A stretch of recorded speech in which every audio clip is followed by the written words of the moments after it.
வணக்கம் நண்பர்களே. இன்று நாம் பார்க்கப் போவது யாருக்கும் அதிகமாக தெரியாத சில மறைந்த வரலாற்று ரகசியங்கள். நீங்க இவைகளை கேட்டா உங்களுக்கு நிச்சயமாக ஆச்சரியம்தான் வரும். So let's begin. முதல், நாலந்தா பல்கலைக்கழகம். உலகின் முதல் பெரிய பல்கலைக்கழகம் இந்தியாவில் இருந்தது தெரியுமா? அங்கு 10,000த்திற்கும் மேற்பட்ட மாணவர்கள் உலகம் முழுவதும் இருந்து படிக்க வந்தார்கள். இரண்டாவது, அலெக்சாண்ட்ரியா நூலகம். எகிப்தில் இருந்த இந்த நூலகத்தில் உலகின் பழமையான அறிவியல், தத்துவம், வரலாறு நூல்கள் இருந்தன.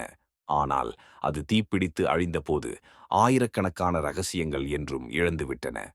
மூன்றாவது, தஞ்சாவூர் பிரகதீஸ்வரர் கோவில். இந்த கோவிலின் கோபுர நிழல் ஒருபோதும் தரையில் விழாது. இந்த கட்டிடக்கலை ரகசியம் இன்னும் புதிராகவே இருக்கிறது. நான்காவது, மாயன் நாகரிகம்.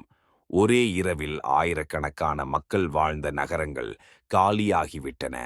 அது ஏன் நடந்தது என்று இன்று வரை யாருக்கும் தெரியவில்லை. ஐந்தாவது, சிந்து சமவெளி எழுத்து. இந்த நாகரிகத்தின் எழுத்து முறையை இன்று வரை யாராலும் செய்ய முடியவில்லை. அதில் என்ன ரகசியம் இருந்தது? யாருக்கும் தெரியாது. இந்த தகவல்கள் உங்களுக்கு பிடிச்சிருந்தா வீடியோவுக்கு ஒரு லைக் பண்ணுங்க. அடுத்த வீடியோவை தவறாமல் பார்க்க சப்ஸ்கிரைப் பண்ணுங்க. இன்னும் நிறைய தெரியாத ரகசியங்களை நாம எக்ஸ்ப்ளோர் பண்ண போறோம். தேங்க்ஸ் ஃபார் வாட்சிங்.